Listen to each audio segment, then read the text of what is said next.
Hey guys, and welcome back to this channel. In this video, I'll be showing you guys how you can create these crying red eyes in Dress to Impress. You do need custom makeup for this. So let's get started with the video. To get red eyes, you're just going to use these eyes here from custom makeup, this one. And you're going to select it again. Here, I'll change the color first for everything. So for instance, I use this one. You're going to select this and then you're going to add this color, 838076.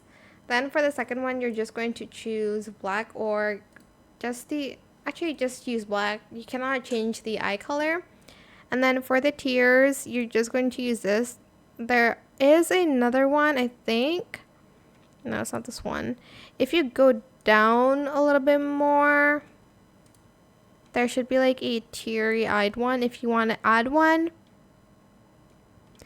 It's good for like breakup themes in Dress to Impress, or maybe like you woke up like this, just like the red eyes, or like me right now.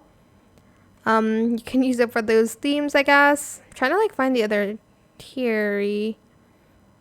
tears one. Can't seem to find it, but it used to be like down here a little. Oh, it's this one here, but I like the latest one because it's more realistic. But that's how you can make red eyes and Dress to Impress. I hope it was helpful for you guys. Don't forget to like, comment, share, and also subscribe to this channel if you haven't done that already. If you have any more questions about this video, just leave it in the comment section down below. I'll try my best to answer them all for you guys. And if you found this video helpful, please click the thanks button as well. That is it. Thank you so much for watching. Bye!